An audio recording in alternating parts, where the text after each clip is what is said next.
Lomba apa saja yang pernah diikuti dan sejauh mana prestasi yang didapatkan?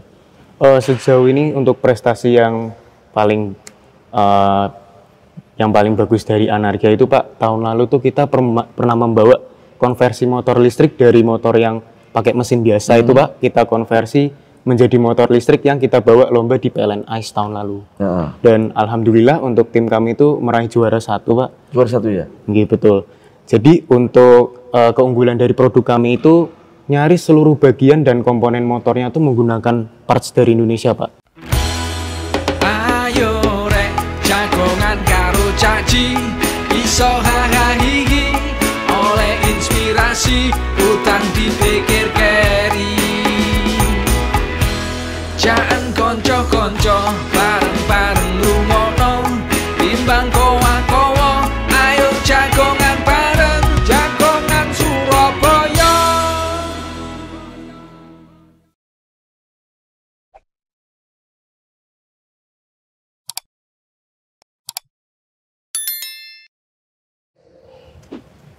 Ayo rek ketemu meneh jagongan Surabaya, jagongan karo cacake arek Surabaya.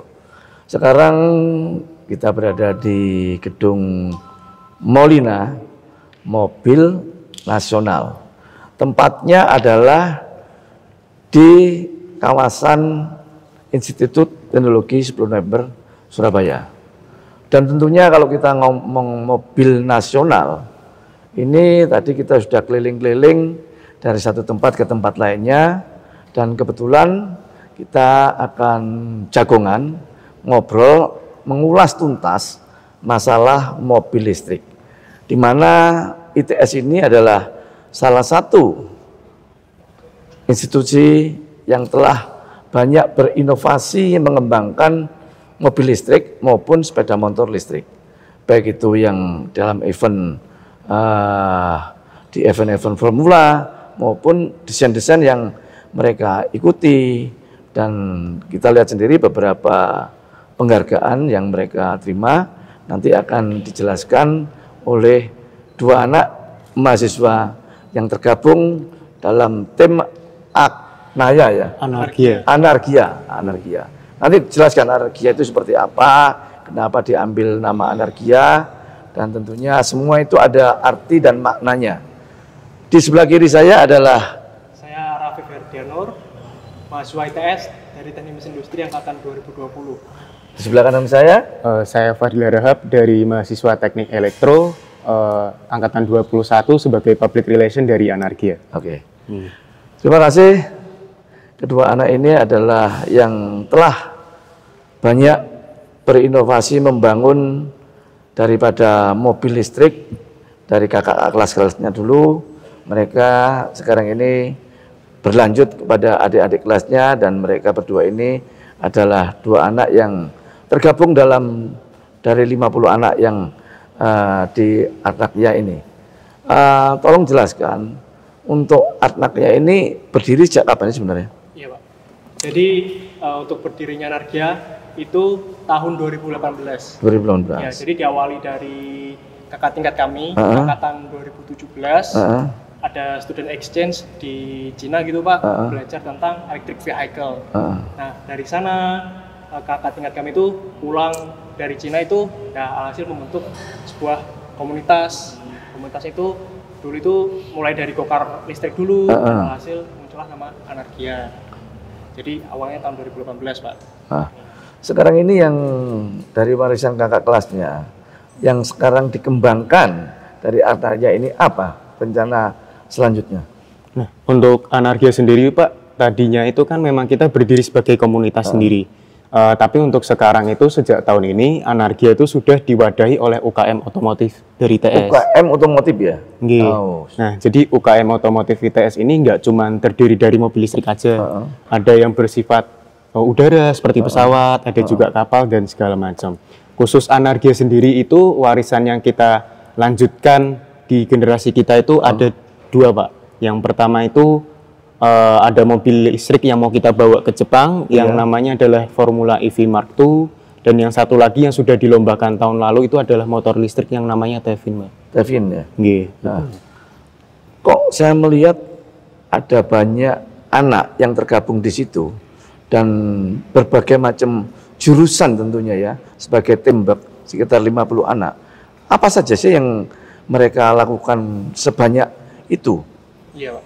Jadi dalam tim, apalagi tim yang meriset, mengembangkan dan membangun sebuah mobil, Pak ya. Jadi tidak hanya satu jurusan, 2 jurusan itu menurut saya cukup sulit, Pak, seperti itu.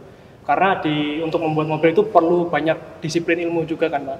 Nah, dari teman-teman dari mobil listrik, kami dari Anargia itu pun dibagi, Pak, mulai dari elektriknya, mulai dari mekaniknya dan juga hal-hal non teknisnya. Jadi di sini kenapa kok banyak sekali jurusan?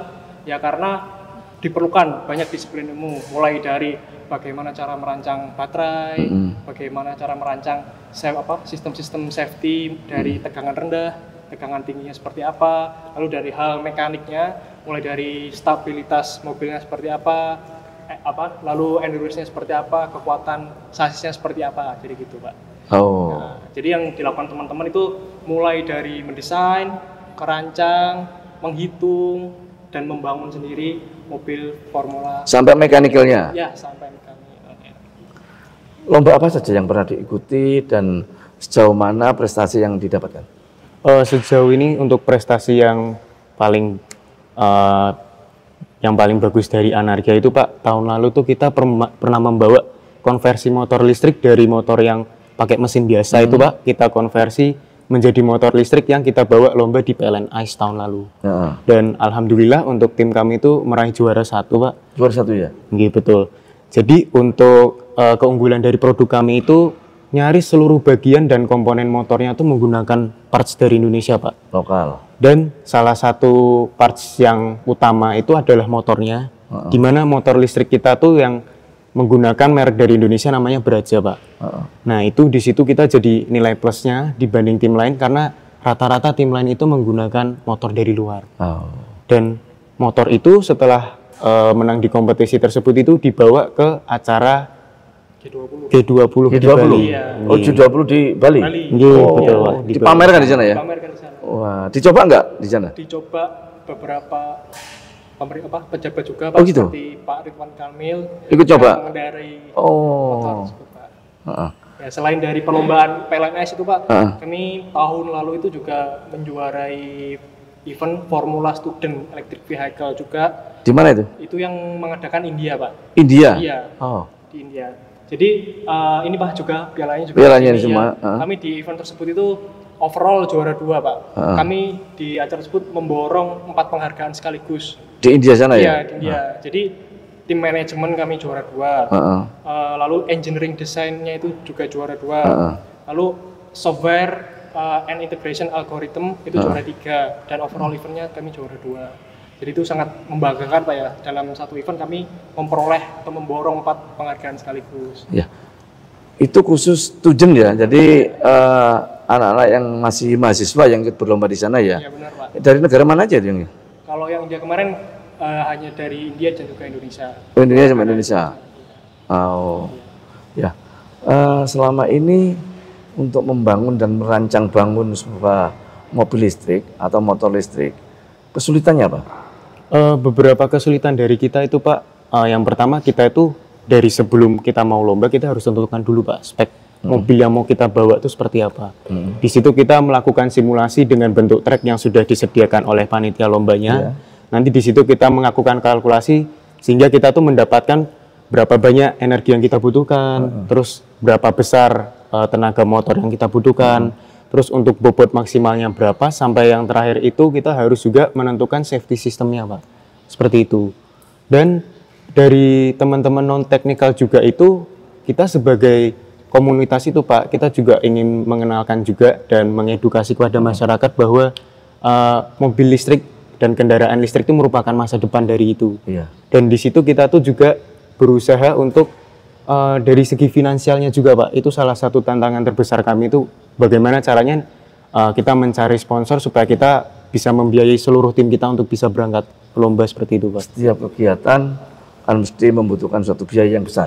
Iya, betul, Pak. Apalagi itu kan misalkan keluar negeri, gitu, yang otomatis di sana itu di luar negeri mungkin yang namanya kendaraan listrik untuk mengurangi emisi daripada racun-racun yang dikeluarkan itu sudah sejak lama kan. Iya, di Indonesia sendiri aja yang baru mau memakai kendaraan listrik secara massal. Tapi masih baru mau, tapi belum secara keseluruhan, orang-orang tertentu aja yang seperti itu. Yang membedakan ya, kendaraan listrik mungkin yang ada di luar negeri yang sudah cukup lama dengan yang nantinya akan dilakukan secara massal di Indonesia, apa sih kira-kira? Jadi sebetulnya untuk setiap negara pasti akan menyesuaikan spek mobil dan motor listriknya sesuai dengan daerahnya masing-masing seperti itu, Pak. Dan saya kira apabila kendaraan listrik itu bisa diproduksi di Indonesia, itu mungkin dari segi biaya produksinya akan berkurang dan jadi kendaraan listrik ini bisa menjangkau semua masyarakat umum, betul. Gitu. Itu ya yang cukup membedakan mungkin antara negara-negara yang ada di luar negeri maupun yang ada di Indonesia. Dan mudah-mudahan nanti kendaraan listrik itu menjadi suatu kendaraan yang massal, gampang didapatkan, dan mungkin masyarakat juga tidak terlalu mengalami kesulitan masalah mekaniknya, kan seperti itu. Ya, kita kembali lagi kepada anak-anak anarkia. Apa anarkia itu dari bahasa apa dan apa artinya? Jadi untuk anarkia itu kita ambil dari bahasa Sanskerta, Pak, yang artinya itu tidak ada batasan, seperti itu. Jadi untuk makna dari nama kita tuh dalam berinovasi itu kita tidak ada batasnya. Jadi setiap ada suatu kemajuan dan setiap ada tujuan yang mau kita raih itu kita tidak ada batasan. Jadi nggak ada batasan yang bisa menghentikan kami untuk terus berinovasi. Jadi loss ya, wes kalau hambatan apapun yang akan menjadi satu rintangan, anak-anak tetap berinovasi. Yang penting mereka berkarya, dan yang penting inovasi itu bisa diwujudkan dalam satu teknologi. Ya. Makanya kita sering melihat di mana karya daripada anak-anak ITS terutama yang berkaitan dengan mobil listrik. Beberapa tahun yang lalu itu juga berinovasi mempunyai satu bus listrik ya. Apakah juga dari produk dari anak-anak anarkia ini? Untuk bis listrik itu kita dari produk UKM otomotif, Pak. Oh, itu UKM otomotifnya. Jadi untuk anarkia ini saat ini berfokusnya untuk lomba formula. Lomba saja ya? Yang dalam bidang kecepatan itu, Pak. Nah, sedangkan untuk bis listrik itu kan untuk memberikan fasilitas ke masyarakat umum. Seperti itu.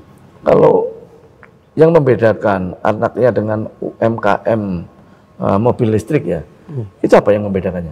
Jadi kita itu sebuah komunitas yang berada di bawah UKM otomotif, Pak. UKM otomotif.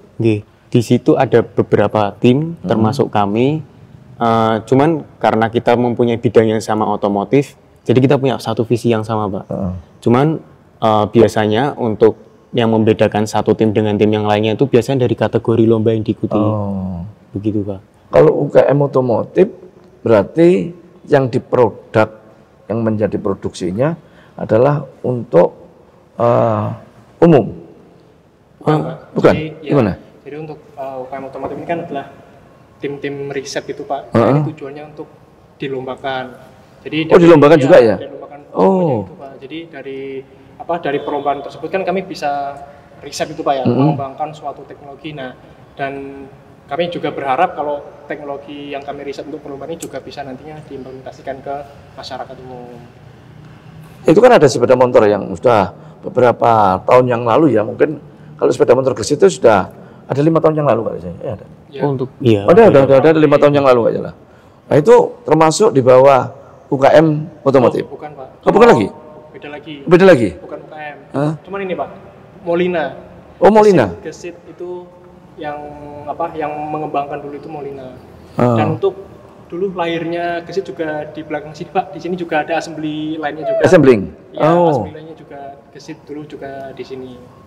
Nah, untuk bus listrik itu juga dari ini, Pak, Saint Technopark juga, Pak. Di depan situ juga ada bus listrik. Bus listrik. Iya, dari bus listrik warna merah.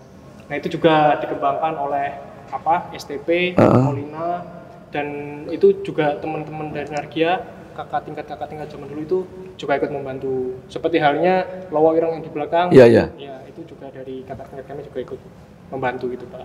Kalau motor listrik yang gesit itu kan sudah kelihatan bisa diproduksi massal ya, sudah kelihatan sempurna lah, bisa dipakai untuk di jalan.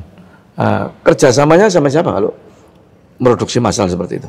Oh, kalau dulu kan dikembangkan sendiri Pak oleh Nah, namun sekarang itu sudah diakuisisi sama perusahaan lain gitu Pak. Jadi untuk produk massal yang sekarang motor listriknya tidak ada hubungannya dengan ITS. Oh, tidak. Cuma hak patennya saja. Itu sudah diakuisisi sama. Hak patennya juga diakuisisi. Ya. Oh, gitu ya. Jadi pada awalnya itu untuk investor utama dari Gesit itu dulu itu Pak ada perusahaan namanya Garansindo yang memang dia itu kebetulan megang ATPM dari beberapa merek yang ada di Indonesia. Cuman sepengetahuan saya saat ini memang sudah pindah tangan, diakuisisi oleh perusahaan lain. Gitu. Oh, sudah pindah tangan lagi. Nggih. Tapi produksi massalnya ada ya? Produksi massalnya sudah ada, cuman tidak ada hubungannya sama ITS lagi sekarang. Oh, sudah tidak ada hubungannya sama ITS lagi. Nggih. Untuk kembali ke formula, seperti kemarin di Indonesia baru pertama kali ada Formula E yang dilakukan di Jakarta. Ini kan hal yang baru bagi Indonesia. Kalau mobil formula yang lainnya mungkin kita sering melihatnya. Tetapi kemarin ada Formula E yang di Ancol dan tentunya itu juga membuat suatu kejutan tersendiri di kalangan otomotif bahwa Indonesia juga mampu menyelenggarakan Formula E. Partisipasi teman-teman dari anak ya apa waktu itu? Nah, waktu itu kita tuh diundang untuk jadi peserta lomba Pak di sana. Nah, di situ juga kita juga belajar gimana untuk memproduksi suatu mobil listrik yang bisa dilombakan itu seperti apa. Jadi waktu itu lombanya itu kita kategori yang kita ikuti itu mendesain mobil listrik yang bisa digunakan untuk masyarakat umum. Jadi yang bisa diproduksi massal. Desain ya? Desainnya. Betul. Desain Pak itu. Jadi dari perlombaan itu selain merancang mobilnya itu Pak, itu juga membuat kayak model bisnisnya. Model bisnis. Dari desain yang tadi buat itu gimana sih kalau mobil ini tuh dibisniskan seperti apa, kayak hitungan bisnisnya itu seperti apa, itu juga dilombakan Pak, hal seperti itu. Berarti pada saat mengikuti lomba berarti ada presentasinya? Ya, ada juga Pak. Ada presentasinya ya? Sebelum ke tahap presentasi nanti ada tahap pengajuan proposal dulu. Kalau misalkan lolos ke babak selanjutnya presentasi online dulu, online. Nah, ketika sudah final, finalnya itu diundang ke event Formula E-nya itu. Formula E-nya itu ya? Presentasi finalnya itu diselenggarakan di Ancol dulu. Oh. Iya, seperti itu dulu Pak. Ya, kita tadi lihat di bengkel ada rancang bangun mobil Lowo ya? Formula EV Mark II. Formula EV Mark II. Oh, Mark II. Ya. Nah, kalau itu sampai selesai finish dan bisa jalan, kurang lebih biayanya habis berapa itu? Rancang bangunnya? Iya, kalau mobil kami kebetulan kan mobil listrik juga ini Pak ya, masih mahal gitu Pak ya. Iya. Komponen-komponennya masih mahal. Kalau di sini kami kan tidak hanya memproduksi dan langsung benar gitu Pak. Iya. Banyak kejadian-kejadian, kan masih riset juga Pak, ini ternyata kurang tepat, masih kita harus mengeluarkan biaya lebih. Nah, kalau mobil itu sekitar habis di 300-an Pak. 300 juta? 300. Mahal ya? Iya Pak, betul. Mahal? Iya. Jadi memang mahalnya itu di research and development-nya Pak. Gitu ya, karena riset itu tadi ya? Iya. Mungkin kalau kita sudah mendapatkan data-data yang sesuai dan komplit, kita sudah tahu bagaimana untuk membuat yang benar, mungkin dari segi produksinya bisa turun harganya, Pak. Seperti itu. Iya. Dari pembuatan mobilnya aja sudah sangat mahal. Nah, apalagi lombanya di Jepang, Pak. Kita harus mengirim mobil yang sebesar itu lah ya, Pak. Loh, itu juga bisa knockdown, throttle enggak? Bisa. Bisa ya? Bisa. Jadi bodinya bisa dilepas sendiri, dipacking sendiri, mesinnya sendiri, di sana tinggal dirancang bangun lagi. Iya, juga bisa seperti itu, Pak. Nah, terus biaya kurang lebih 300 juta itu didapatkan dari sponsor atau gimana? Atau memang subsidi dari teman-teman ini? Oh, kalau teman-teman anggota enggak dari institusi ITS. Oh iya, jadi alhamdulillah kami juga sangat disupport juga sama ITS. Dari segi finansial kami disupport, dari fasilitas juga Pak. Di sini kami 247 menggunakan gedung ini, gedung sebelah, 3 gedung ini juga kami gunakan. Listrik sudah ditanggung semuanya. Untuk mesin-mesinnya, peralatan-peralatannya juga. Bahan-bahannya? Kalau bahannya kami beli sendiri. Oh, bahannya anak-anak urunan dewe. Jadi kita tuh sponsornya ada 2 jenis, Pak. Jadi untuk sponsor itu ada yang memberikan dalam bentuk fresh money, ada juga yang memberikan dalam bentuk parts, Pak. Ya, salah satu parts yang disponsori oleh pihak luar itu ada yang motor listrik itu, Pak. Motor listrik. Jadi motor listrik kita tuh disupport oleh perusahaan yang namanya Braja, Pak. Braja. Nggih. Di mana itu? Braja itu di Keputih sini, Pak. Oh, ada? Iya, ada. Apa perusahaan apa itu? Kok Braja Elektrik Motor. Braja Elektrik Motor. Iya. Itu perusahaan motor. Iya. Jualan motor. Iya, motor listrik, mengembangkan motor listrik produksi. Oh, dia juga di sini. Iya, Pak. Oh, ada ya di Surabaya. Terus untuk sistem kontrolnya itu juga sponsor alumni ITS juga, Pak. Bisa itu tempatnya di Pandugo. Di Pandugo. Iya. Dia juga memproduksi Sistem kontrolnya. Oh, sistem kontrolnya. Sistem kontrolnya. Jadi dari alumni juga masih ada support Iya. untuk risetnya anak-anak ini semua ya. Jadi selain itu juga untuk barang itu ada dari ISTW mensupport tub-tubnya itu, Pak. Iya. Kerang-kerangnya itu dari ISTW. Lalu dari body kan carbon fiber kan. Carbon fibernya itu. Carbon fibernya juga ada sponsor dari Jemposite juga. Lalu untuk dana nah ini, Pak, dananya juga banyak sponsor, Pak, yang mendukung kami seperti Buma, PLN juga. Lalu ada Pertamina Drilling Service, Perusahaan baterai. Iya, baterai ABC. Baterai ABC tadi. Iya. Dan dari pihak ITS pun juga ada sponsor yang merupakan alumni dari ITS juga, Pak. Namanya Tridiku. Tridiku. Perusahaan apa itu? Jadi Tridiku itu perusahaan untuk jualan 3D printer, Pak. Dan itu 3D printer. buatan dari negeri, Pak. Dari Buatan Indonesia. Yang di 3D print tadi, Pak, yang tadi ya. Nah, itu juga sponsor dari Tridiku itu, Pak. Oh, Tridiku itu ya. Iya, betul. Lalu Ini beberapa penghargaan atau vandal ini dari mana? 1, 2, 3, 4, 5 sebagian toh, lain-lain masih banyak. Iya. Ini dari hasil lomba-lomba itu semua. Iya, Pak, ini dari yang tahun kemarin, Pak. Ini tahun kemarin. Ya, jadi yang untuk Formula E itu yang warna biru ini, Pak. Oh, itu Formula E itu yang kemarin di Jakarta itu. Ya, itu yang paling baru itu ya. Ya, itu baru. Lalu yang untuk yang samping-samping itu dari FSCV, Foremost Electric Vehicle, yang kami memborong 4 penghargaan itu, Pak. Oh, itu yang dari India itu? Dari India. Oh, sudah cukup banyak.